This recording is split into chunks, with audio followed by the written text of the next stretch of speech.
guys, welcome. Happy Sunday evening to all of you guys. Well, I tell you what, I'm in a great mood, guys.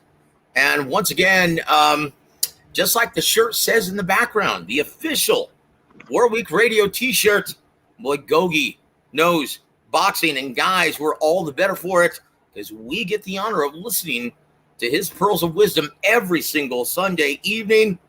Guys, tonight is no different. Yeah, I'm here with the incomparable 5-decade fight trainer, the one and only Coach James Gogue. James, how are you doing, sir? Hey, Joe. I'm doing good. How's everything going? Well, I tell you what, brother, like I said, I'm in a great mood, man. We've got a lot to discuss. We're going to give you, well, on this show, we're going to have you rate, according to the BBC, super middleweights currently, Canelo's 5 biggest challenges, and you get to rate them from least challenging to most challenging. How do you like that? We're also going to give you a top. We're also going to give you a 5 prognostication edition of fact or fiction. Once again, guys, if you don't know the rules, we give Gogue a prediction. He gets to say whether he thinks it's going to be proven to be fact or fiction. He explains why. And then we're also going to go over last night's fights. I tell you what, it's so guys, stay tuned. This is going to be a great program. And I tell you what, Coach, let's get the least out of the way before we tackle the main event of the evening, right? Talk about the big 3 fight deal with PBC. Did you see any of the DAZN card with Edgar Berlanga versus Jason Quigley, in which Jason Quigley, well, he hears the final bell and makes the distance. Were you surprised to hear that, sir? Berlanga, man, he disappointed me. You know, when he was with Top Rank, he was creating out that, that Mike Tyson type of buzz because he was knocking out everybody he was fighting. How many knockouts did he get in the first round, Joe? Straight 16 or 17? I can't remember. Sir, 16. Yep. And he hasn't had a knockout since. Well, I remember, I know guys like Don Chargan, they don't like that stuff. And when their fighters are knocking out guys fast because they're not learning their trade. I remember Bruce Tramp was saying something like, he was kind of concerned about that these fights are not going the distance because Bruce knows a fighter got to learn his trade. And the way you learn your trade is going the rounds. When you're knocking out somebody fast, you don't learn nothing. And it gives you a false, it's pretty much a false sense of security, man. You know what I mean? You think you're better than you're better than you are. In reality, you don't know how good you are until you go the rounds. And once you started going the rounds, then you started seeing that fraud appear. Okay, he can't fight. He has no skills. He lacks skills, fundamentals. And you know what I mean, Joe, because he was knocking these guys out so easily. With them first round knockouts that, like I said, he never developed his skills or his craft. The same thing with Tyrone Brunson. I remember that. Yep. From Philly, he had like 21 knockouts, 21 fights. When he fought my guy Carson Jones, who was a more seasoned veteran, even though he had like 7 losses, he went the rounds. He had the experience under his belt. So I didn't have a problem taking that fight on 10 days notice because I knew this dude, you know what I mean? He didn't go the rounds. He was getting quick knockouts. He wasn't learning his craft. I knew when the fight got tough, he ain't gonna know how to, he ain't gonna know how to behave and respond. And we stopped the guy at, I think, the 3rd round on that Showtime.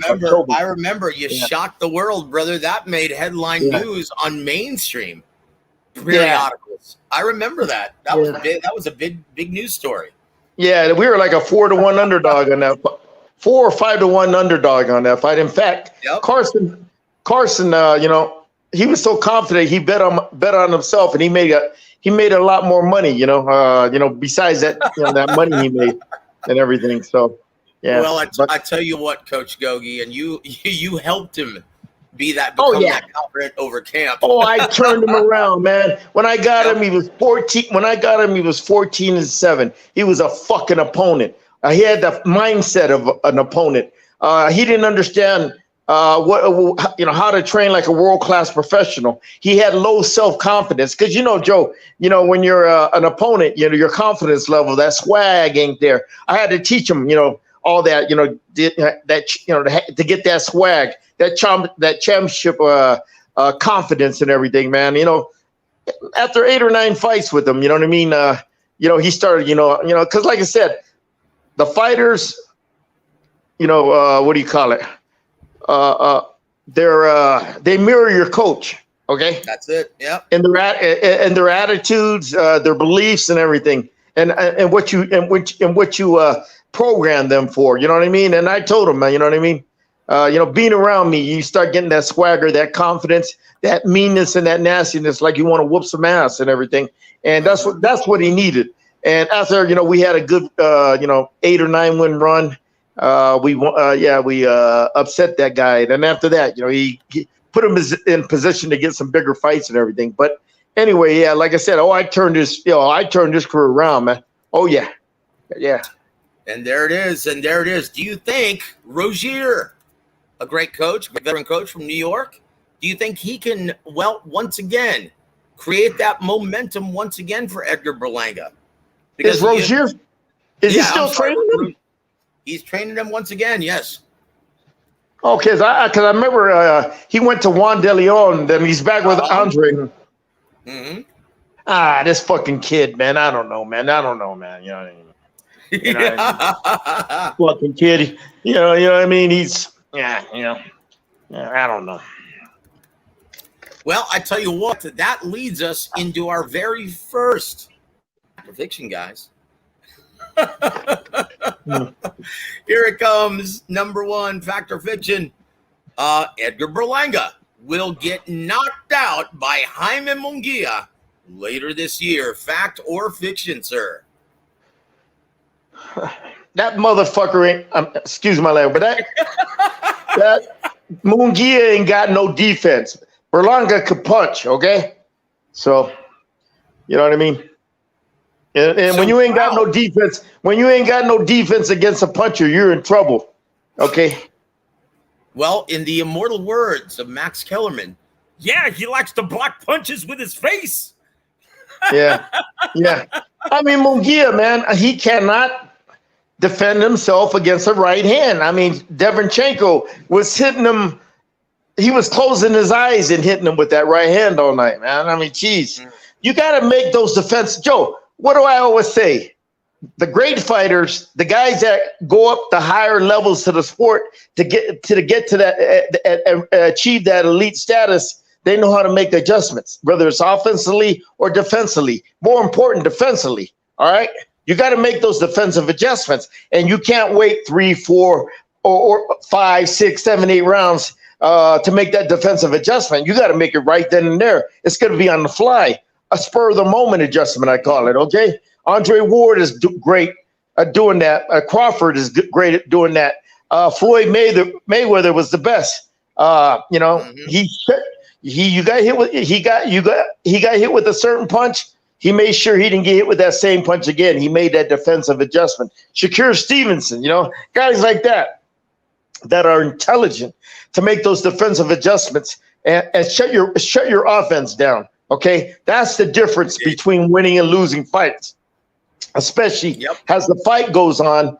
Teofimo Lopez took away Josh Taylor's offense, his counters and everything. Okay, after the second round, he started seeing more clearly what Josh was doing, and he adjusted defensively.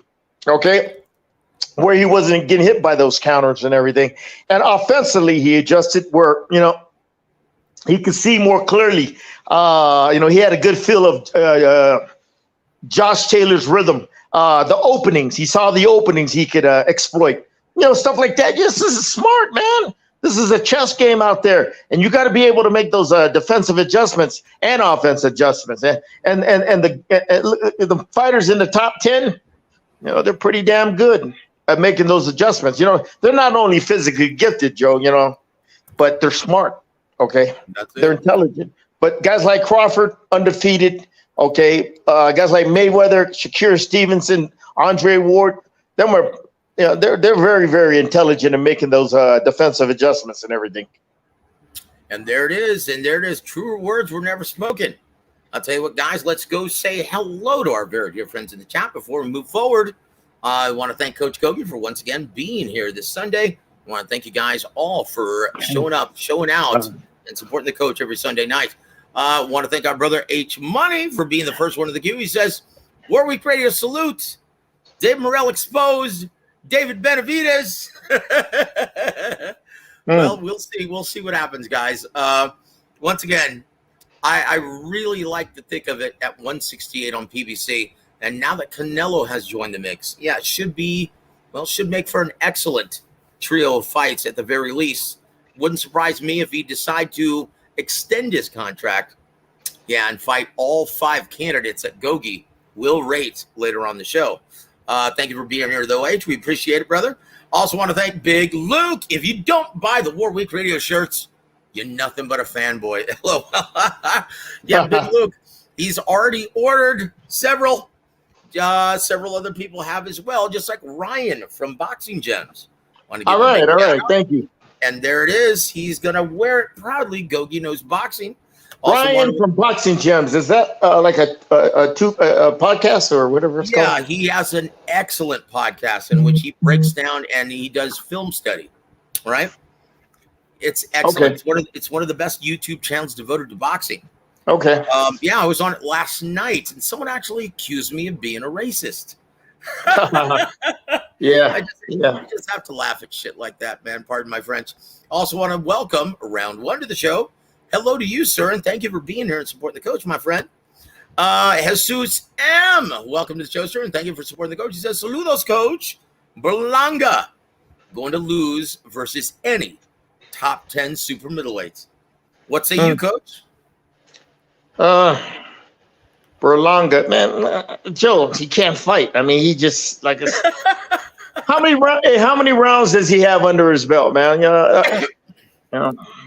Well, in his last 5 fights, let's see, he's got 60.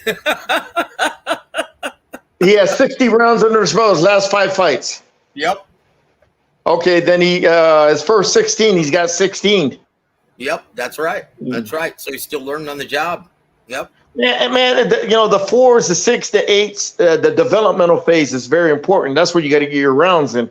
And he wasn't getting it. He wasn't getting the correct type of seasoning and everything.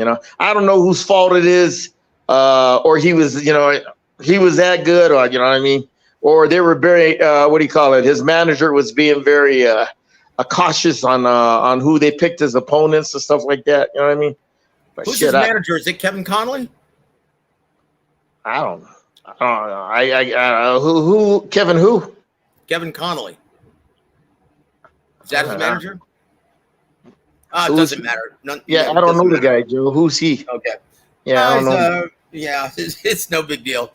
So let's move on. Jesus M also says, Coach, Berlanga doesn't know how to box. How do you discipline someone like Berlanga to learn the art of boxing? He relies merely on power.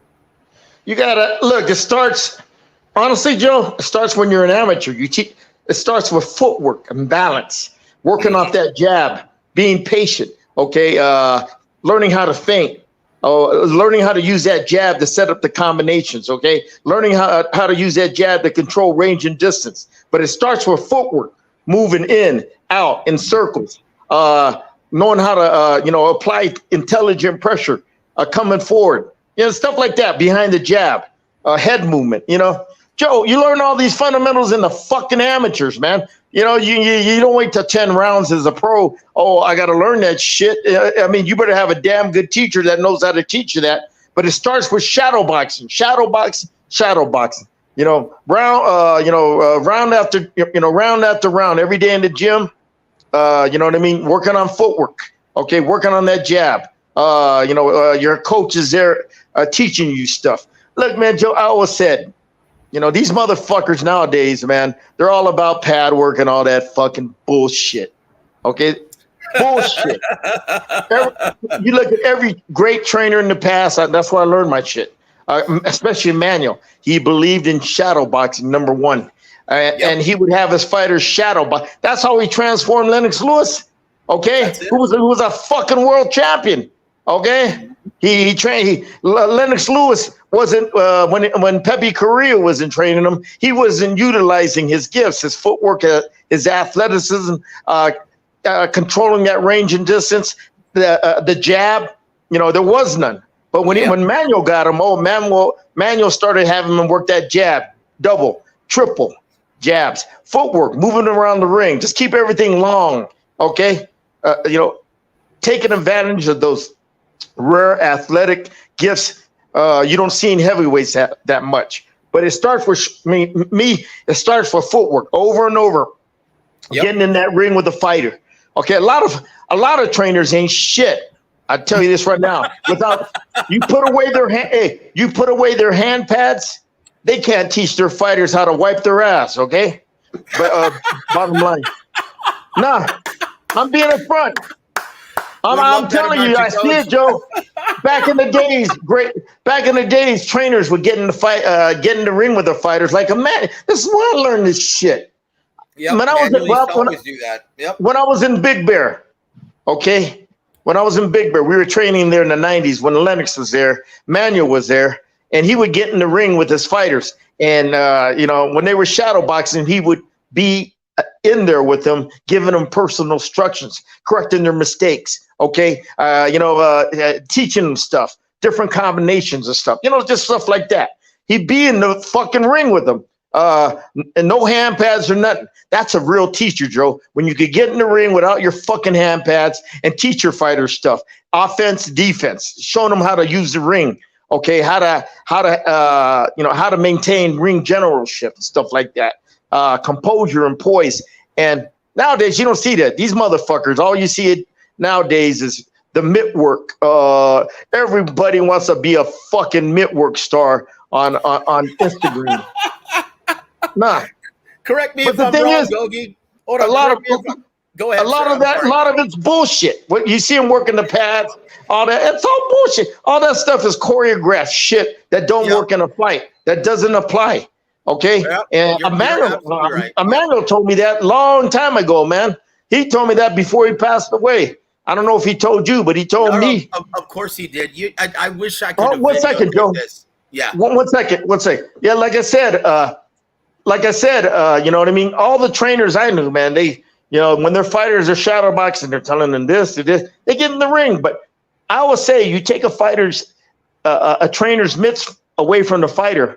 I mean, you take a trainer's mitts away, you put him in the corner, and you get you get in the ring with your fighter. A lot of trainers wouldn't know how to teach him, wouldn't know how to, wouldn't know how to teach him shit, defensively or offensively, man. That's the real teachers. When I see I don't see it no more though, man. I don't see trainers nowadays when they're getting in the ring with the fighter and they're showing them stuff. They're correcting their mistakes, okay? Because, now look at it, shadow boxing. These motherfuckers don't even shadow box.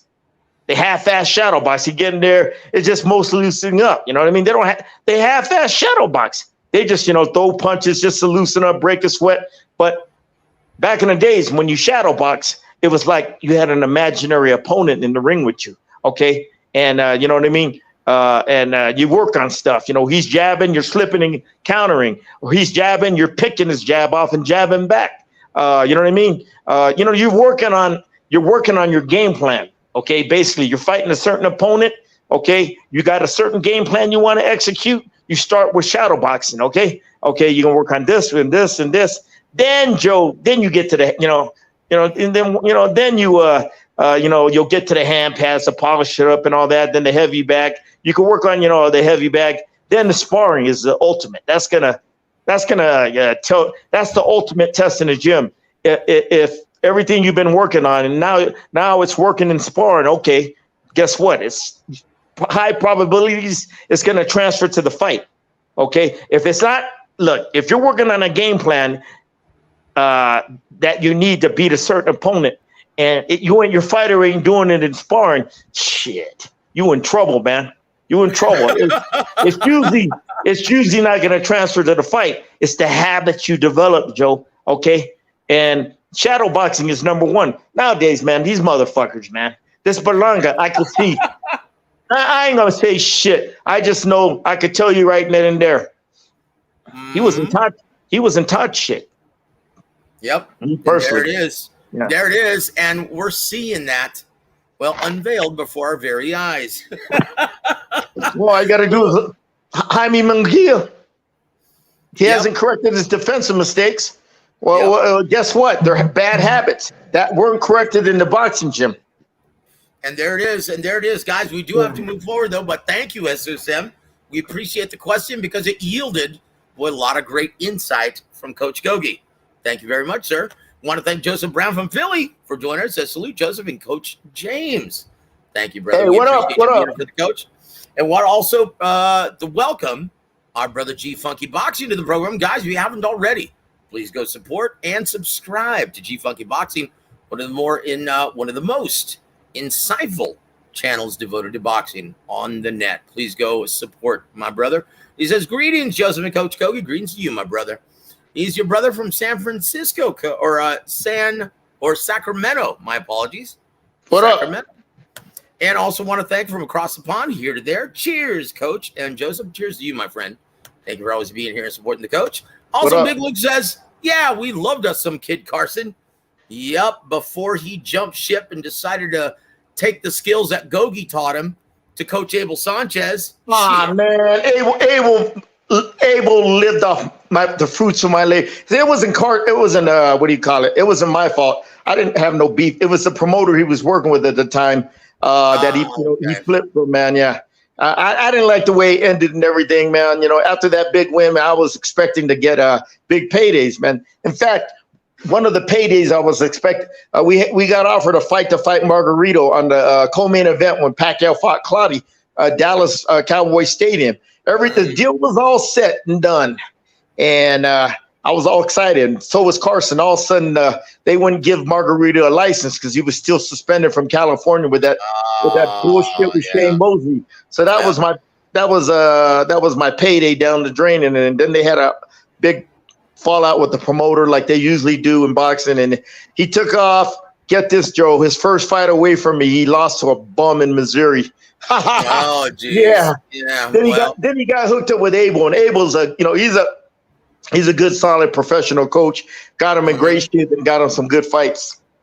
Yeah, that was a tough, gritty outing, even though it was in loss with Kell Brooks, Special K. Yeah, and I told you he was going to give Kell Brook problems, man, because he's a gritty veteran, and he did down the stretch. Yeah, it was a very fun fight to watch, and once again, we're going to move on. But what I was going to say though, when you were talking about the pad work, I wish I had videotaped it because Emmanuel did a really hilarious impression of Roger Mayweather doing pads with Floyd. Oh yeah, and he said, Joseph, tell me when you've ever seen a 24 punch combination in the gym. Yeah, he told me the same shit. Yeah, he said, you know what? Working on patty cake bakers, man, never helped a fighter in his life. A lot of you people that are listening, okay? The reason why Floyd does it, because he has bad hands. He can't hit those pads with full impact, okay? Because of his the condition of his hands. That's why Roger, they made that little routine of that little pity pat. So it keeps you sharp. It keeps you sharp, especially defensively when Roger throws back at him and Floyd starts making a miss. Keeps his eyes sharp, timing and rhythm. But in reality, that shit don't work in a fight. And Floyd even said that. I remember Floyd even said that in the interview. Yeah, no. But but the reason why is because Floyd's hands are fucked up, man. And that's right. And he uses it also. If you've ever seen Floyd work out, he used it as an exercise just to get the blood pumping. Yep. He did it. He did it to keep sharp, to keep his eyes sharp, his timing and rhythm, man. But you know what I mean? It was more defensive stuff. Okay. But Floyd, he can't. Yeah, like I said. I remember watching him I was there that one time and they were doing all that stuff and he was saying, he was getting mad at Roger because Roger was, making a lot of impact every time he threw that right hand. He said, hey, back off, meaning don't try to, meet don't try to push that pad into my right hand when I connect because it was hurting him. He was telling him, if you can tell me the fighter in which Mayweather broke both hands in one fight, okay, we will send you a Gogue Knows Boxing t-shirt, complimentary of War Week Radio. Okay? Please don't give him the answer, Coach. I want to see if these guys know it. Joe, honestly, I don't even know. Okay, well, he's a dear friend of mine. He's retired. Oh, I know. Yeah, I know. Yeah. I know now. Yeah, I know. Well, I tell you what, not for the faint of heart. Welcome to the show, sir. Canelo is fighting the 160-pounder. Yeah, okay. Why won't he fight the top three at 168? Andre, Benavidez, and Morrell. The guy's a cherry picker, Joey. Well, I tell you what, the handicappers don't agree with you. In fact, the betting line, the first one, is already out. Even though I have to give you guys this disclaimer, it's not official, guys. Not just yet. Expect the announcement sometime soon, though, but it's not official. Before I talk about it, I have to give you guys that disclaimer. I promised them I would. With that said, the first betting line is already out, and guess what, Coach?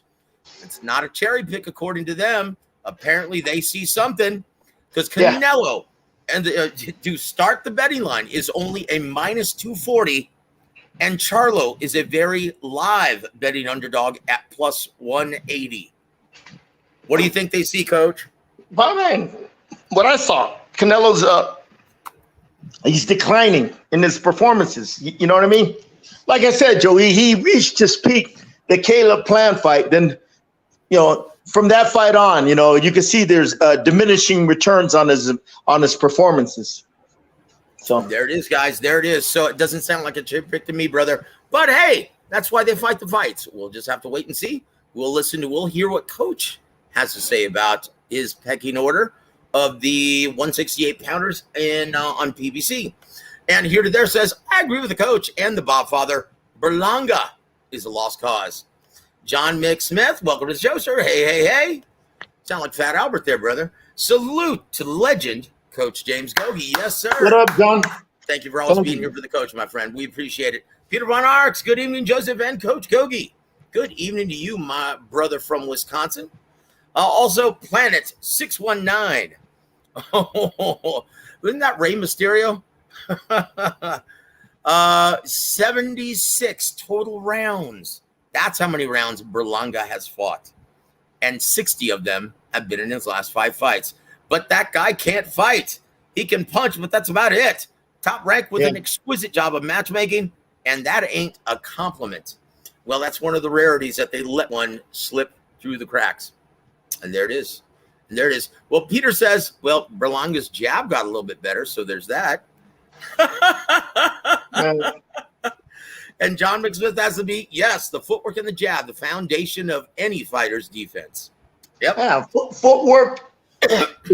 Manuel always used to tell me, footwork and balance. Without good footwork, you have no balance. Because you're not just going to stay there in one spot in the ring like a heavy bag. Okay, you're going to be moving in, out, in circles and angles all over the ring, okay, depending on how the fight dictates and plays out. So you got to be able to have good footwork to maintain balance at all times so you can be in position offensively or defensively to execute, okay? But anyway. And there it is. Want to welcome also Hy-Vee to the show. He's always insightful. We love him here on the show. Thank you for supporting the coach. Says James Gogue. Talking the truth here. Yes, sir. He always does. Thank you for joining us, sir. And Joseph Brown seconds out and he says, yeah, with Coach James, class is always in session. And guys, best part of it, it's free of charge. Yeah. Coach is the best. That's why we love him here every Sunday. TM, yes. He's probably laughing when you were, well. And there it is, talking about the mitt work. Oh, shit. Yeah. Oh, geez, Joseph Brown says, Mitt Star copyright. That coach put that on a T-shirt. Yeah. Joe, you won't believe, developing skill sets starts with shadow boxing, and you won't believe, how good a fighter could do once he starts improving his technique. Okay. Yep. And it starts with shadow boxing. Okay. Yep. Shadow boxing in the ring or in the mirror. So, watching yourself, correcting your mistakes and stuff like that. Yep. Planet 619 also has the beat. Yeah, all you see online are folks doing mitt work. Another thing Mayweather popularized. Not a good thing, once again. Yep. Yep. That's it, guys. And want to welcome Gus to the show. We love him on the show. Salute, Joseph and Coach. Salute to you, my friend. Thank you for always being here for the coach. And our brother from another mother, Sly Tendencies. Good evening, Coach and Mr. Aaron. Good evening to you, sir. Thank you so much for always supporting the coach on Sunday. And John McSmith, oh, bum in Missouri. Coach is on fire tonight. Yes, sir. We love it like that. I tell you what, though, Coach, you brought something up last week. And we do have to, oh my gosh, hold on. Jesus, nope. Very good guess, but it wasn't Marcos Maidana. He broke his hands at 130 pounds. Okay. Big Luke has the beat. He gets a free Gogue Knows Boxing shirt. El Famoso. Yeah. Carlos Hernandez. Yeah. Yes, sir. That's the correct answer. El Famoso is the only fighter who ever got a knockdown against Floyd Mayweather Jr. And the reason why, he had to take a knee because he had just broke both of his hands. First the left, then the right. And he was in so much pain, he had to take the knee. Yeah. That's the only knockdown on record. Okay? And El Famoso, Carlos Hernandez, gets the credit. So, yes, that's it, Big Luke. You get a free complimentary War Week Radio Gogue Knows Boxing t-shirt. There you go, brother. Thank you for joining us, Big Luke. We love you on the show, my friend. Yep. Broke his hands versus El Famoso. That's right, brother. Tyco TV, welcome to the program. Coach Gogue is on fire. Always is, brother. We love it. Hold on. Ghost, Robert Guerrero was the fighter. Nope. That happened long before he fought Robert Guerrero. But I tell you what, very good guess. Very good guess, my friend. O.T. Spears, welcome to the program, sir. He says, Canelo versus Spence? Spence is not getting past Crawford. Well, here's a little tidbit of info. Win or lose, there's a very good possibility Spence will get that fight with Canelo. It's one of the biggest money fights for PBC versus Canelo. He's going to get it, guys. He's going to be one of the big three. Mark my words. He's one of the hot names currently being tossed around. He's a Big Luke says, no, I don't want nothing for free. That's a problem with this country. They made everything free. Yeah. Thank you, my friend. We appreciate you being here. So that leads us to the next fact or fiction. Are you ready, Coach? Go ahead. Here comes. The two controversial stoppages in the main and co-main events in Minneapolis, Minnesota last night were a product of last year's tragedy at the Armory in Morrell versus Yorba-Sanala, in which Eidos suffered a brain bleed and had to get an induced coma and subsequently retired from boxing. Fact or fiction, sir? That has a lot to do with it. That same thing with New York. See, when something tragic happens like that, I guarantee you, they call an emergency meeting. If you see a fighter and he's taking punishment and there ain't no way he could change the tide around and get the momentum back, I guarantee you they're going to stop it. You know what I mean? Yep. With that said, Coach, do you agree with both, controversial stoppages on last night's, event at the Armory in Minneapolis, Minnesota?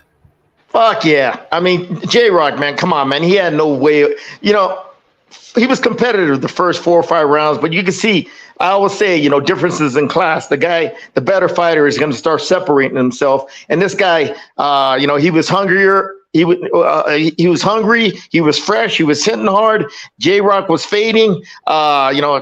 He had no way to, there was no way possible he could change the tide of the fight because, he couldn't hurt that guy. And what happens is, he was just going in survival mode, taking more punishment. Fuck it. Throw the towel in, man. You know what I mean? One of them punches could be fatal. I mean, could do, long-term damage. So I had no problem. Bread, that's one thing with trainers, man. They get their egos hurt when their fighter gets stopped. Okay. Oh, go out on their shield and this and that. Man, you know what? In my younger days, I was like that. But, you got to be more,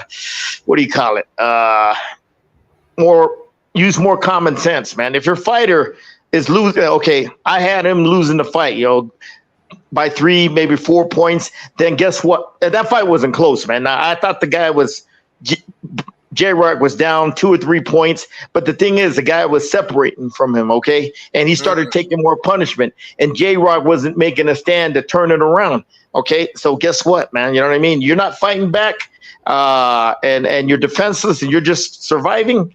Yeah, man. I'm telling you, man. Minnesota don't want another what do you call it? Stain on their record, another bad event like that happening. So they're gonna, especially that Filipino kid, when his eardrum, the blood was gushing out of his eardrum. Oh, we're gonna talk about that too, brother. Yeah. That was disgusting. It was shades of Antonio Margarito versus what was his name on Friday Night Fights? Yeah, his ear was no. It was completely torn off. I'll get the name.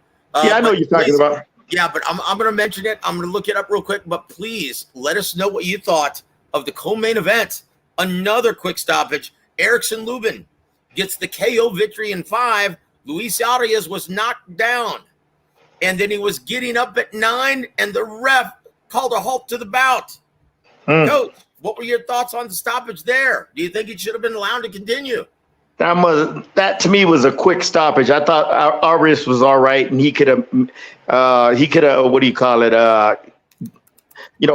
Gave him a couple more rounds, see how he looked and everything. But you can see Lubin's speed and power was starting to take over. Yep, and there it is. Tell you what, once again, another product of the gallant Ukrainian Aidos Yerbasanala. Hope he just is doing well and eventually lives a normal life. Yeah. Right? Also, in the opening bout, the Destroyer at 115, Fernando Martinez retained his IBF title in, just getting the brutal TKOs, just beating of Jade Bornea. And that was shades of Margarito versus, Sebastian Lujan. Yeah. That was his name. His ear was completely just hanging on by skin. From Argentina. That's right, Sebastian Lujan. Very good. Wasn't that grotesque, Coach? And once again, I love seeing some blood in fights, but that was just grotesque and vulgar. Yeah.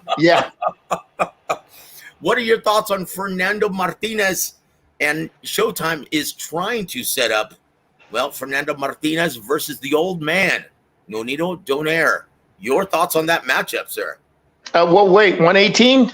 115, sir. 115. Oh, fuck. Can Nonito make that weight? Come on, man. He's going to be competing at junior bantamweight in 2 weeks. Okay, we'll see. Let's see how he looks, man. Because that Martinez is, he's a young, hungry pressure. I mean, he's a young, hungry, high volume pressure fighter. And it's going to be hard, at Nonito's age to keep this guy off him. You know what I mean? Ooh, Chingo. Yeah, he's going to be tough to beat at that weight division, Coach. Yeah. Hold on. Let's see. Let me look. Are we in line for Factor Victor? No. Not yet. The next one is coming, though. Tell you what. Let's move. So what did you think overall of the Showtime card from Minneapolis, sir? Yeah, it was good. It was not like wow, but it was good, entertaining fights. It was nothing, nothing special. Well, it's definitely better than the DAZN card. Once again, we saw from Joe Cusimano at the hands of Joe Cusimano, heavyweight. Yeah, we saw him knock Adam Kovnowski into retirement last night. Oh, okay. Oh boy. Speaking of retirement, you were just talking about last week how fighters missing their weigh-in, right? And losing their belts on the scale has become an epidemic in boxing. Yeah. Well, we just saw another one on Friday morning from Tokyo, Japan. Joshua Franco losing a decision to future Hall of Famer Ioka. And he decides to retire. Well, now, this is what he had to say about this. Joshua Franco, once again, Bam Rodriguez's brother. He said, quote, "I want to start off by saying thank you to everyone supporting my career. I appreciate everyone there for their continued support. I was able to live my childhood dream of becoming a world champion. I defended my title multiple times all over the world and always tried my best to represent the Alamo City, San Antonio, Texas, proudly. For the majority of my career, I have been going through a lot of mental problems that I was doing my best to control. I never talked about it publicly because I didn't want anyone to think I ever made an excuse for anything or for anyone to look at me differently. I battled through it as much as I could to still perform and give you guys some great fights. For anyone that battles through my type of mental health issues, please know you're not alone and you can't let anything stop you from achieving your dreams. End quote. Coach, your thoughts on the retirement announcement of Josh Franco citing mental health issues? Remind me to send him a box of Kleenex, okay? Oh, chinga there. Oh, shoot. I forgot. I'm going to have to come up with another Spanish bad word because apparently my official sponsors, our official sponsors, Coach Gogue, Dave and Monica Garcia from Halftime Pizza, they listened to your show last Sunday or this past Wednesday it aired. And they were shocked. They counted 7 times. I said the CH word is how they referred to it as. So, guys, I need to figure out another catchphrase to say every time. So, guys, let me know what you think when it comes up, okay? So it looks like I'm going to have to come up with a different Spanish bad word. Oh, I didn't know that. Hey, listen, I don't mean to cuss out there, man. It just, it just slips out of my mouth and everything, Well, they expect that from the trainer. They don't expect that from the host. That was their point, right? Yeah. I don't, mean to, but sometimes, I just gotta to get the point across. Okay. Sometimes I use what do you call it? Vulgarity. You know what I mean? I try to, I know a lot of it upsets people, but I try to control my vulgarity out there. You know what I mean? And even when I'm training my guys now, Joe, I try to control my my vulgarity and everything, and you know what I mean, because it really adds a lot of stress to me, man. I don't need that shit. You know what I mean? When I start cussing, that means I start getting pissed off, and I don't need that stress. You know what I mean? No one at our age needs that kind of stress, Coach. Yeah. But I will say this: you be you, Coach. That's once again, it just doesn't sound right. They said for the host, well spoken as myself. Yeah, exactly. Using vulgarities in Spanish. Exactly. So it was me, Coach. You be you, brother. You're a force of nature, man. Don't try to contain it. I understand. Yeah. So we want to Teach the Joe. Salute. Welcome to the show, sir. Thank you for always supporting the coach. Also, OT Spear says, wrong. J-Rock was coming on late, Coach. What say you? You thought he was? He was fucking taking a lot of hard punches, man. But here's the thing. Those punches he was hitting Adames with, they weren't having no effect. That's what I was looking at. Okay? They weren't getting his attention. All right? And I from round 5 on, them punches weren't having no effect on him. They weren't getting his attention. Why the hell you think Adames kept coming in? He knew he couldn't hurt him. All right? There it is. Coach's eye. Don't ever question it. But thank you for your opinion, OT. We really appreciate it here on this show. Joseph Brown says, yep, Red Man fighters have been getting their ass kicked as of late. That's correct. Who agrees? Red Man Edwards. Yeah, but who else fighters? Caleb Plant. You know what I mean? So. Yep. Yeah, there it is. That was his first fight with Caleb Plant. So no, second fight, I think. Yeah, but hey, Joe. Hey, it happens in boxing when you're fighting the best. All right. That's it. Someone look, and it used to be a saying. You remember this, Coach? Back when fans were sensible. And once again, I'm not speaking about our extended Warwick Radio family. You guys are awesome. Talking about the great majority of fight fans who don't purchase any more pay-per-views, right? You remember when fight fans back in the day used to say, well, the reason why he's undefeated is because he hasn't fought the best yet.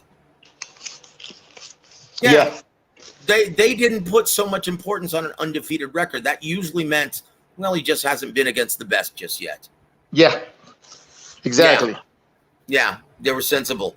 OT Spears says, is Erickson Lubin versus Carlos Adames next? Were they setting that matchup up? Well, that would make sense. Is that at 160? I thought Lubin was the 54 pounder. Well, he competed at 157. That was a contracted weight. Yep. Yeah, that would make sense. Yeah, he can. He got a good win in the co-main event. Yeah, why not? Exactly. Put it in the armory. Put it in the armory where everyone had a very good look at him. That's a fight that makes sense. Also because, well, let's just face it, Charlo's, he's got bigger fish to fry, and that big fish ain't playing. And he says, Coach, will you talk about Virgil Ortiz versus Amantes Staniones? Guys, save it for the big fight preview next Sunday night. Yeah. Okay? It's going to be a good fight. That's going to be a great fight. One of the best. And it's going to be it's going to be a tough fight for Virgil because that guy has a steady, consistent jab, round after round. He puts in your face. It's nice, sharp, and crisp, and it's impactful. Okay, if Virgil can't take away that jab, well, he's gonna have trouble with this dude. Yep, this is going to be great, and guys, I for one can't wait till next Sunday to hear the official Gogue's big fight preview. Something to look forward to, guys. But we still have a ton of show, including our main event coming up in about 12 minutes. So we've got to get moving. Teach, he says, Martinez is juicing at 115. Coach, what do you have to say to that? Join the club? He's juicing. Look. One surprise me. Well, nothing surprises me. And once again, he's just joining the club. Monkey see, monkey do in this version of boxing, guys. Yeah.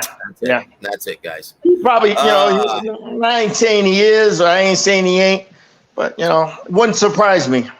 Yep, and there it is. Joey Chaz says, I might only buy Canelo's pay-per-view. I got bills to pay. Yeah. Welcome to the show, sir. Also want to welcome our brother Refugio Garcia. He says, Jason Rosario versus Carlos Adames is a good fight. A Dominican scrap. Well, I will say this. If this were 2 years ago, possibly, but Banana, guys, he's showing remnants, or he's showing example or evidence of being a shot fighter. Didn't he retire? Did he announce his retirement officially? I have no idea, man. He's looked like look, Joe, these guys, these Dominican fighters especially, they come off a big win, they get complacent. You know what I mean? Everybody, when they're back home, everybody's treating them like king. They get complacent. They lose focus. Well, guess what? Complacency is the biggest enemy of success, especially for a fighter. And, you know what I mean? Instead of growing on their great performance, on their great victory, they regress when they come back. And there it is. Big Luke says, yeah. Well, it sounds like Josh Franco's like the dude who broke down versus Lennox Lewis. That was your brother, the Atomic Bull. Yeah. Oliver McCall. Oliver McCall. You know what? I think aside from Randy Tex Cobb, I think he had one of the greatest chins in heavyweight history. What say you, Coach? That's why he went far. He can hit. He had a good chin, and when he got himself in shape, he was a problem. And there it is, guys. We're moving on then to our next fact or fiction for the coach. And here it is, Coach. Fact or fiction, Jermall Charlo will suffer an injury during training, and Canelo will ultimately face Boo Boo Andrade instead on September 16th. Fact or fiction? I don't think so. I think Charlo, even if he's hurt, he'll find a way to get through camp to make weight and get in that ring with Canelo. He's not going to miss out on this payday. He ain't fought in 2 years. Yep, and guys, he's a newly divorced man.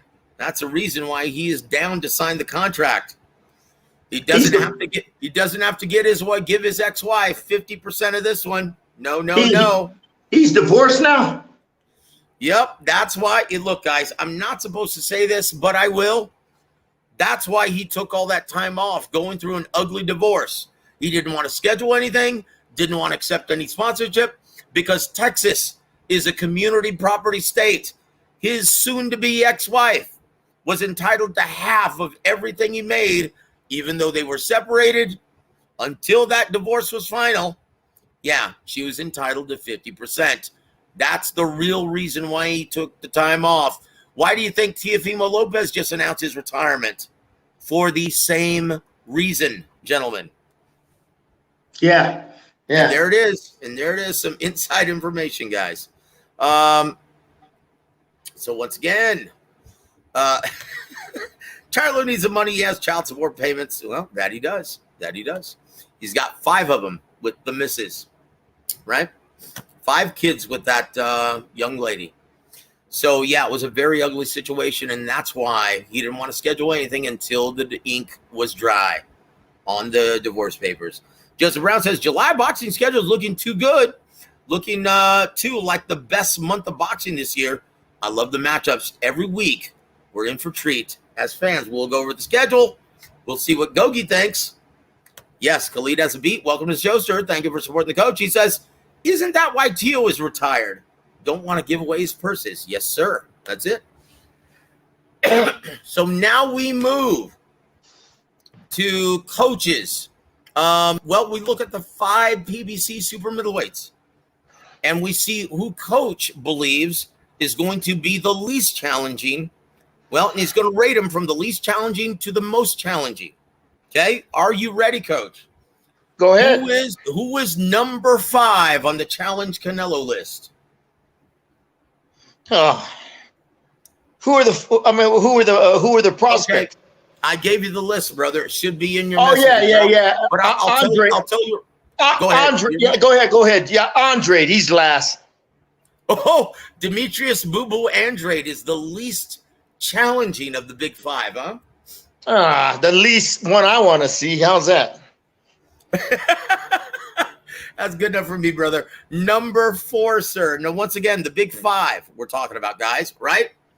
Jamal Charlo, Errol Spence Jr., David Benavidez, David Morrell Jr., and Demetrius Boo Boo Andrade are the 5 candidates from PBC that are, well, they have that potential. It's all up to King Canelo, though, who he wants to fight, right? The 5th, Khalid, the 5th would be Errol Spence Jr. That's a hot name being poked around as the number 2. Next Cinco de Mayo weekend, sir. Coach, who is number 4 out of the big 5, sir? Oh, Morrell, man. He nobody knows who the fuck he is. He needs. I heard he's fighting Benavidez. He beats Benavidez, that'll put him in line. Well, let me ask you something. Are you rating this from the least money-making potential in terms of big fight or the biggest challenge for Canelo at 68? I'm going by money. Then I'm going by what Canelo wants. He wants the biggest. Money available, man. Hey, look, he's in his golden years. Okay, that means he's gonna milk it as much money he can. Then he gets the fuck out. You know what I mean? He's not gonna. So Coach Gogue just changed the rules on me. Instead of the biggest challenge, it's going to be the biggest money fights. Oh, the biggest challenge is fuck. Yes, sir. Morrell's a big challenge over Spence. He's the size, the athleticism, the punching power. But I'm going by what Canelo, who I think Canelo will select. Okay. Very good. Very good. So you think the 2 that don't make the list are Boo Boo Andrade and Dave Morrell Jr. Yeah. And you know what? According to what I've been told, you would be correct, sir. So the big 3, right? Now list which ones you think would be the most lucrative for, and we've dwindled it down to 3. 3 is, and once again, number 1 being the biggest money fight potential or possible for Canelo Alvarez and PBC at this time on Showtime Sports. Number 3 would be what, Coach Gogue?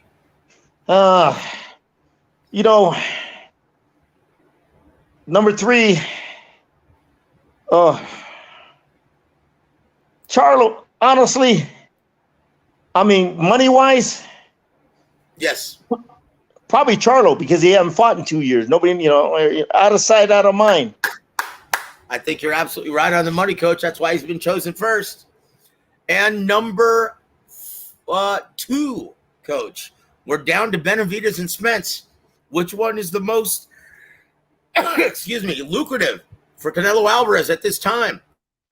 Look at what was Benavidez pay-per-view numbers? Dismal and sad. Oh, he'll be number 2. Then Spence number 1. He's more well known. If they had that fight in fucking Dallas, Joe, oh my God, they'd sell out Cowboy Stadium. You know what I mean? Yes, they would. Yes, they would. And I think it would beat the Billy Joe Saunders attendance record. I truly do.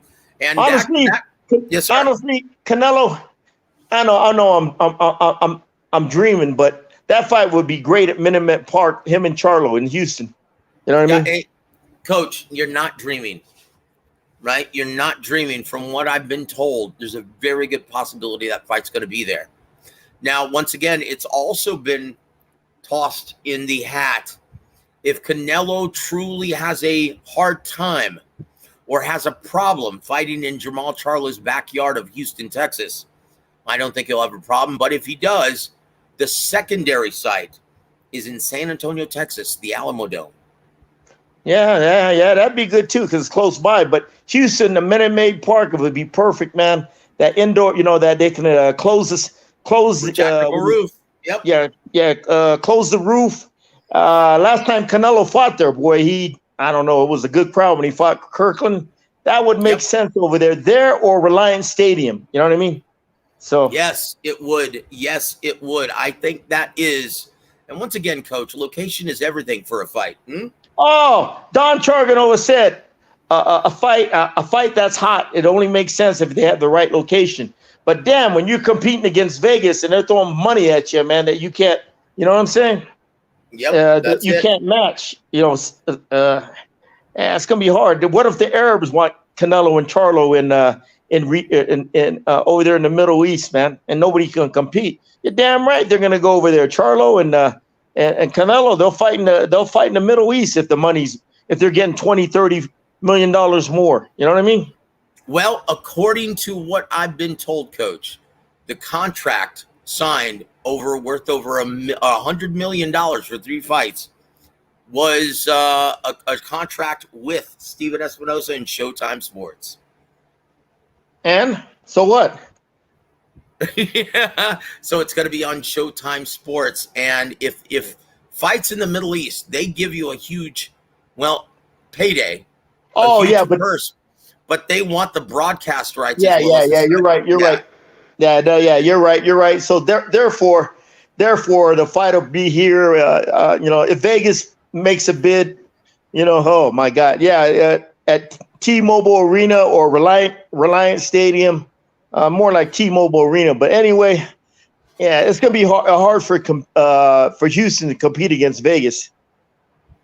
Well, it depends if they are successful in making Caleb Plant versus Demetrius Boo Boo Andrade in the co-main event, and that's a very good policy. Tom Brown always likes to, in the case of, Charlo, if he gets hurt, they don't have to scrap the event.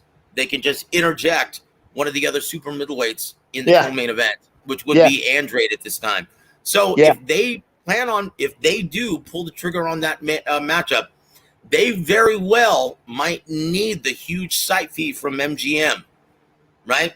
But here's the problem, Coach. They'd have to move the date because the T-Mobile Arena, UFC has a huge Mexican Independence Day event at the T-Mobile Arena already booked for September 16th. Oh, yeah. Well, guess what? It's coming in. And they're not going to have a big pay-per-view fight in boxing with UFC going on that same day. You know what I mean? So it's going to be Houston or San Antonio. Yep, that's it. That's it, guys. From what I'm hearing, those are the 2 big options.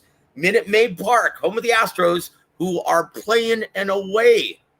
They're playing an away series against the Cleveland Guardians that weekend, right? So the Minute Maid Park is a vacancy. That's the number 1 site option right now. And if Canelo has a problem with Houston, they're going to move it to the Alamo Dome, right, in San Antonio, Texas. But, yeah, it looks like it's coming to South Texas, guys. And there it is. You heard it here first. Coach Gogue, once again, look at the title of the show. Canelo versus Charlo, Spence, or Benavidez. Can Alvarez pull off the sweep? Can he beat all three fighters consecutively? Or do you see an upset brewing, sir? Because let's just face it, guys, Canelo would be favored against all three fighters.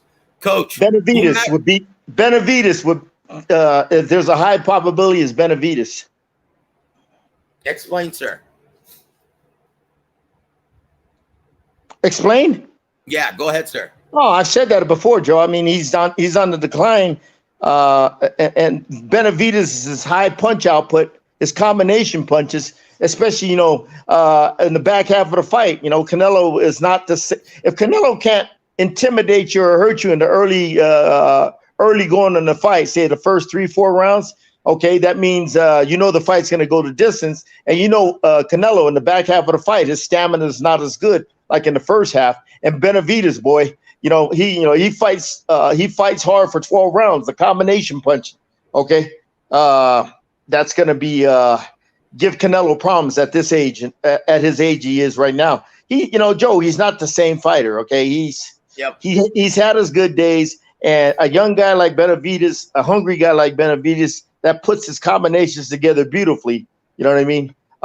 It's going to be a problem for Canelo if Canelo can't hurt this guy or intimidate him. And especially if it goes in the back half of the fight, Canelo, he takes breaks, 5th, 6th round. Yep. He'll just take the fucking round off, and he can't fight hard for 12 rounds no more. Okay. Excuse me. That seems to be the consensus, sir. And So do you think anyone else has a very good chance of beating? No, I want you to answer this, Coach. A lot of people, they seem to think that it would be completely uncompetitive, non-competitive, and it would be a one-sided ass whooping if Spence jumped up to 68 and fought Canelo Alvarez. What say you, sir? You know what, Joe? Man, Canelo, Spence, he'll be jumping up, 2 weight divisions? 3? Yes, sir. Yes, sir. Let's see how he looks after how he fights Crawford, because if Crawford gives him an ass whooping that he never gave before and hurts him real bad, right then and there, that shows me a fighter, might not be the same. You know what I mean? So yes, sir. Yes, let's just wait. Very good answer. Very good answer. We'll know more. Peter Von Arx agrees with you. Says, Canelo won't be fighting Spence because Crawford is going to knock Spence out. Yeah. We'll see, guys. We'll see. But one thing for sure, I know all of our Extended War Week Radio family will be purchasing this event and not streaming it illegally. I know that for a fact, guys. Hey, Joe, when is the announcement going to be official? Next week? I can't say that right now. I can tell you more on the Ronnie Shields show Tuesday evening. Okay. You want to save it for Ronnie. I understand. I don't know what you're talking about, brother. I just know I can't say anything until Ronnie Shields show on Tuesday. Yeah. God bless you, brother. Thanks for understanding. But I ain't dumb. They're gonna announce it next week. Come on, they ain't got enough. Look, they're running short on time to promote this fight, so they better get the contract signed, announce it so they can get the press tour going. Okay. You know the business, Coach. Yeah. Yep. And Jamal will never fight in San Antonio again. That's not true. He was falsely accused of a crime that got dismissed down the line. Yes, it was. And it took place in an establishment that, I used to frequent when I was going to college at UTSA. And yes, he was falsely accused and acquitted of fraud, right? Yeah, but the bottom line, Joe, if the money, that's where the money's at, he'll be there. Yep. Jamal will be there. Thank you, OT Spears. But there you go. I hope that cleared things up. LLOHS, welcome to the show. He says, hey, Coach, Alvarez is slipping, but he kicked the gorilla's ass. I couldn't see what that avatar was or that emoticon was. But yes, and he's referring to John Ryder. Yeah. Benavidez' last fight was Plant. I have to go with Canelo, Coach. Okay. All right. No, you got your opinion. I'm just going, when that fight happens, Benavidez is going to have more experience under his belt. If he fights Morrell, that's going to tell me a lot. Now, if he goes out there and dominates Morrell, okay, your attitude is going to change real quick. Let me ask you something, Coach. With the possibility, and very good possibility, of fighting Canelo Alvarez in September of 2024, do you really think he steps in the ring with David Morrell Jr.? Why the fuck would he want to fight that guy? Yeah, exactly. So there's a very good possibility we will not see the David Morrell fight, until 175. Yeah. Yeah, well, shit, he might be retired by then, man. I mean, if I'm Canelo, you know what I mean? Why take more punches, man? You know what I mean? Why take more punches? Get this 3-fight deal, get your money, and sayonara to the sport, man. You'll retire. That's my point. The Morrell fight, they're hoping that he outgrows the division and moves to 175. That's what they're hoping. Yep. Why? There it is. Yep. Canelo has made so much money, him and Eddie, they don't need this shit no more. They can just go off into the sunset, man. You know what I mean? There it is. So we move on to the next two. We're going to close out the show with fact or fiction. Are you ready, Coach? Do it. Eddie Hearn is telling the truth when he states, Callum Smith will spark knockout Arthur Beterbiev on August 12th. Fact or fiction, sir? I didn't know they were fighting. They're fighting August 12th, huh? August 12th, yes, sir. On ESPN? On ESPN, yes, sir. Where's the fight going to be at? That's going to be in Montreal, Quebec, Canada. Callum Smith is going to get knocked the fuck out, all right? This guy is a stone cold killer. Heavy-handed, both hands. You know what I mean? Insanely strong.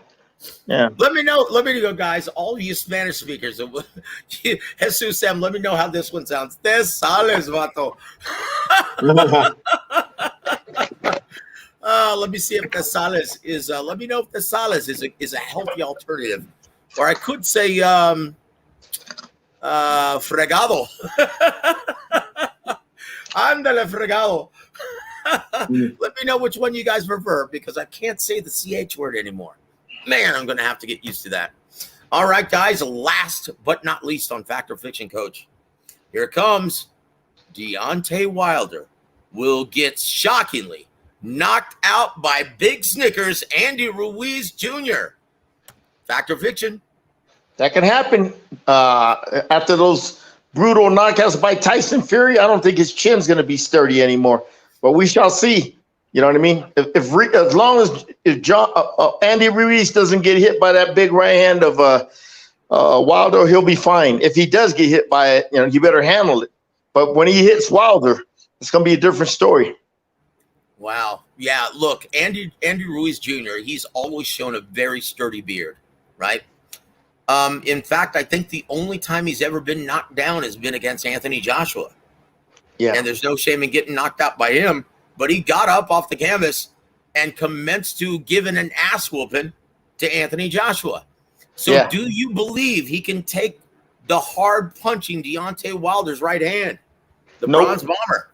Nope. That boy Wilder is, man, that right hand is something special, boy. You know what I mean? It's a game changer. Home run hitter. You know what I mean? Out of nowhere, boom, he lands it. Boy. Ain't too many heavyweights. I haven't seen a heavyweight now that could take that punch, that right-handed. And G-Funky has the beat. Andy has no neck. That's why he's got such a great chin. That brain is not shaking. Yeah. Oh, boy. Tyrese Bowie has the beat. He says, what if Charlo pulls off the upset and gets the rematch? Fights 1 and 2. Who gets the third and final fight? That's already been determined. September 2024. David Benavidez. Take it to the bank, guys. Take it to the bank. Yeah. Although I do have to give you guys a disclaimer. Nothing is official yet. I do have to mention that. But, yeah, it looks really good, guys. Oh, Chingao. Look. Anthony, welcome to the show, sir. And once again, thank you for always supporting the coach every Sunday. But this is not a possibility. Once again, Al Heyman is not going to bite the hand that feeds him. He's not Eddie Hearn. Okay, Steven Espinosa is the only person giving PBC TV dates right now. Why would you give the broadcast rights to a fight between Charlo and Canelo to the Saudis? Yeah. That's not going to happen, Anthony. But thank you for being here, brother, and thank you for your comment, my friend. But, Coach, that's about it. We're about an hour and 13 minutes in. Do you have any parting shots for our listening audience or anything else to add, sir? No, is there any fights next week? Nothing. Oh, that's right. You know what? My apologies. I forgot our final segment, didn't I? Gee, oh, I was going to say it. Oh, gosh. I'm going to have to get used to not saying it. Ándale, fregado. It just doesn't have the same ring to it, does it? Yeah. Chihuahua. Te sales, vato. That doesn't have the same ring to it either. I'm going to have to find something else. Guys, if you have any suggestions, please list them in the comment section. So, guys, we look at the month of July. We're going to play a game that we haven't played in a while. It's called See It Live, See the Replay, or Pass. Coach's going to let you know what he thinks about events coming up in July. So the first one in July, sir, July 1st, from Toledo, Ohio on ESPN and ESPN Plus. Jared Big Baby Anderson taking on Prince Charles Martin in your main event, scheduled for 10 rounds of action in the heavyweight division. See it live, see the replay, or pass? See it live, because I think Jared Anderson has a potential, a high potential, high probability to be the next great American heavyweight. Yeah, he's been looking very, very impressive, very skilled for a big man. So, yeah, I want to watch that one. Earlier that day on DAZN, women take center stage, and it's going to be Savannah Marshall versus Franchon Cruz DAZN from America. See it live, see the replay, or pass? Put it on replay, and if I get a chance, I'll watch it again. And there it is on July 8th, the following Saturday, on ESPN Plus from Temoya, Mexico. Luis Juice Neri versus Froilan Saludar in your 12-round main event in the junior featherweight division. Give see a it live, shit. see the replay, or pass? Who gives a shit? I guess that's a big PASS. Yeah. That same night on DAZN, sir, in your main event of the evening, Amanta Stanionis versus Virgil Ortiz Jr. in your 12-round main event for Stanionis' WBA regular welterweight title. Oh, that's a fight. Yeah. Both fighters haven't fought in a year, but it's a good, solid fight. It's going to be in San Antonio, a big fight, fight town. Yeah, that's the fight I want to see, Yeah, that's good. That's live. I watch that. So he's going to watch that live. So I guess we get the replay on this one. Correct me if I'm wrong, though, Coach. July 8th from Atlantic City, New Jersey on Showtime. Jaron Boots Ennis versus your former fighter, Royman Villa. That's another round main event. Yeah, that's a fight I want to see too, man. Because Ennis is, to me, is one of the bright stars of boxing coming up. Yeah, talented, ambidextrous, a good puncher, good skills. Yeah, it'd be good. It'd be interesting. See Boots. Yeah. So you're gonna have them both on at the same time, or you're gonna watch the replay on one? Fuck, I don't know. We'll figure it out that day. Yeah. So Coach is interested in seeing both live, and I can't blame him. Those are two great fights. On July 15th, the following weekend on Showtime, Nonito Donaire, and you're right, Coach, he's going to be competing at 118. My apologies. Nonito Donaire versus Alejandro Santiago in your 12-round main event for the WBC vacant bantamweight title. Live, replay, or pass? Nonito's always fun to watch. Future Hall of Famer. Somebody, I've been following. I've known him since they were like 17-year-old kid back in the days. Yeah. So I'm gonna watch Nonito, man. Yeah, he's always fun to watch. The Filipino Flash. Yeah. Yep, he's a future Hall of Famer and and one of the best guys you'll ever meet in this Yeah. business. Yeah. Yeah, he and Rachel are pure class. I love them both. Yeah. Very Yeah, good friends of mine. Fight I want to watch. And there it is on that same evening from Detroit, Michigan. In your main event, once again on DAZN, cheap labor. I mean, the women take center stage. Alicia Baumgartner versus Christina Leonard-Dadu for Baumgartner's junior lightweight undisputed championship. Record, watch it if I get a chance. Yeah, and there it is. The following weekend, July 22nd, from Shawnee, Oklahoma. Oh boy, on ESPN and ESPN Plus, the return of former undisputed 135-pound champion George Kambosos Jr. is in the main event versus Maxie Hughes for your 12-round lightweight main event of the evening. I'll probably watch it just to watch the top-ranked prospects on the undercard. That's it.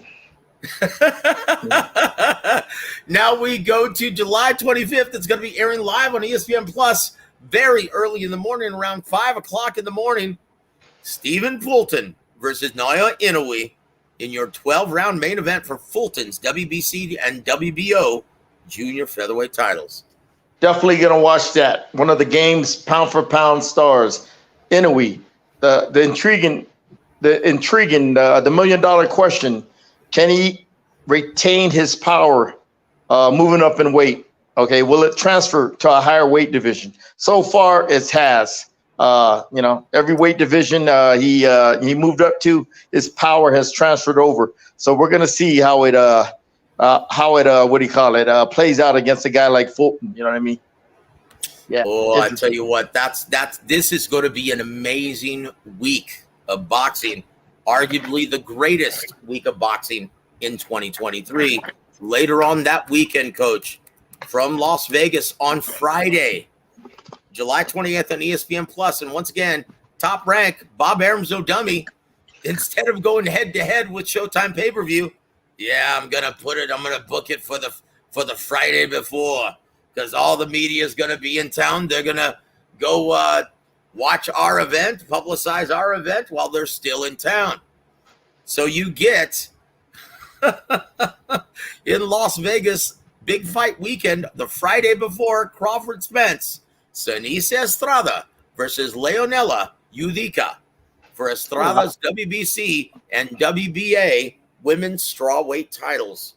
Live, replay, or pass. I always watch Senice. She's my favorite woman fighter. I always tune into her when I get a chance. But yeah, plus there's no other fights going on that day. So man, I'm gonna tune in. And there it is. And then the following night, Showtime pay-per-view, the big dance for all the marbles at 147 pounds. Errol Spence Jr. versus Terrence Crawford. This is for the undisputed 147-pound championship. Oh, of course, everybody's going to tune in to watch that. I'm going to watch it here free in Mexico. So, yeah. You lucky duck. Yeah. ESPN knockout, baby. Yeah, here in Mexico. Oh, boy. Guys, we need you to come through. And that's it. That's your calendar for July, guys. And I'm happy to report that Gogue is going to watch most of these live and get actually genuinely excited about it. Yeah.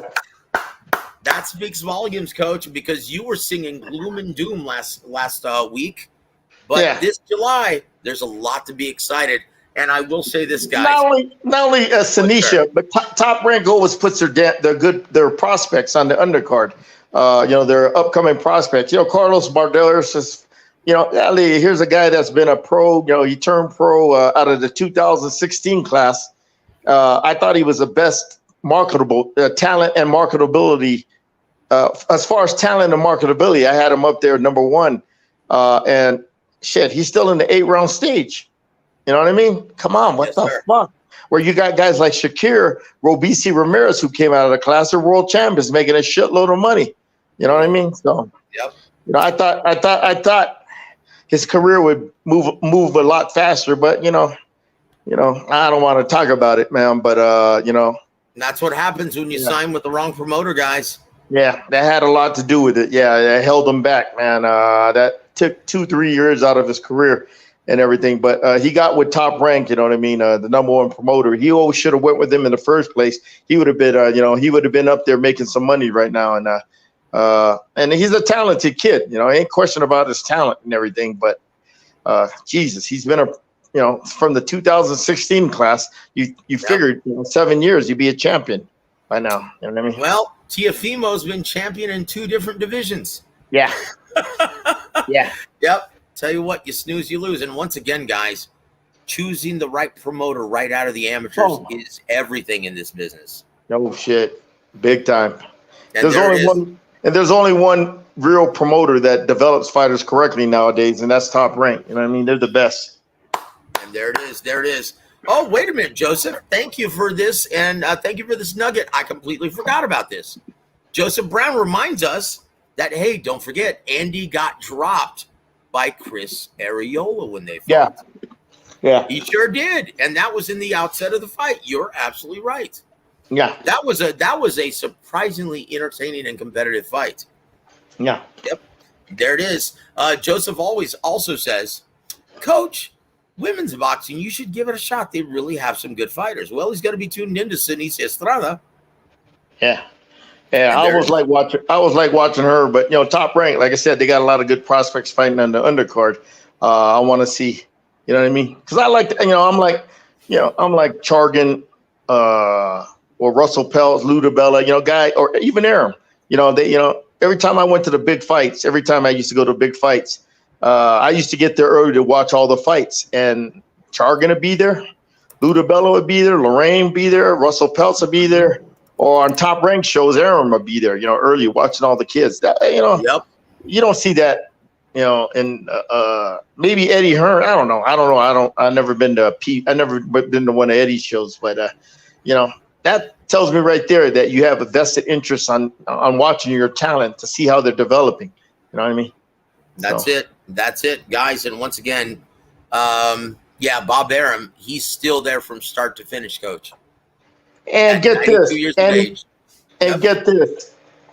From what my boy told me, Pete Susan, he works, when he works for Top Rank. He says, when he was going into the office all the time, Aaron would get there at 9 o'clock and he'd be there 9, 10 o'clock. He'd be there, and he's there every day till like 6, 7 o'clock at night. Aaron, yeah.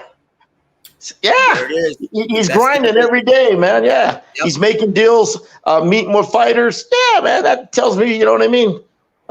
He's still, putting in the hours, because he enjoys it. Just like Don Chargan, he had to be in boxing, man. Without boxing, he would have died. He would have died even earlier. Him and Lorraine, you know what I mean. They're guys that are married to the sport. That's in their blood, man. They're in it 24/7. They don't retire. Guys like Aram, he's one of them. He's the last of the Mohegans, man. Aram, he's a hard-nosed, old-school promoter, man. What do you think? They've been in this shit 50 years, man. They lasted. And they got, great. They got, 5, 6 Hall of Famers that work in that company. And they had 2 more that were, two were added, Brad Goodman and Brad Jacobs. So, yeah, man, they got a solid organization, and Aram's there, man. Yeah. I mean, Aram's there. He's a leader. He's a leader of the company, and the buck stops with him. And there it is. And there it is, guys. So we want to thank Coach James Gogue for all of his insights and all of his expertise on tonight's show. And guys, if you missed any part of it, you can go ahead and just pull that dial back and listen to it from the very beginning, or you can listen on demand for the rest of the week. God bless all of you guys. But before we go, I do have to add, there's my email address, guys. If you want to order a Gogue Knows Boxing t-shirt, official War Week Radio t-shirt, please let me know what size you wear, and I'll get it printed up and sent out as soon as possible. Also want to welcome Sid UK. He says, I only watch the good-looking female boxers if I'm bored, and it's not for their boxing skills. What they call elite female boxers is less exciting than watching darts in terms of skill set. Yeah. Wow. Yeah. You know what? I'm going to stay neutral on this, but yeah, I'm leaning towards what Sid UK said. Yeah, I like watching Sinisha, man. She fights with a lot of passion. Okay. She does. She does. Yeah. She does She's indeed. a mean little girl, man. I mean, she gets in there and, she wants to tear your head off. Well, I tell you what, Coach Gogue, you want to leave us with your parting shots on this beautiful Sunday evening, sir? Nah, just waiting for the big fights to happen in July. You know what I mean? A lot of good ones. What we just talked about, and thanks everybody for tuning in. And next week, you know what I mean? We'll see what happens. Yep, guys, don't forget this coming up Sunday night, a week from tonight, we get Gogue's big fight preview of Virgil Ortiz Jr. and Amantes Staniones. Yeah, guys, tune into that. I can't wait to hear what Gogue sees in that matchup when he views tape and sizes everything up. So you don't want to miss that, guys. But guys, on behalf of the living legend, Coach James Gogue, I'm Joseph Heron. You've been listening to War Week Radio.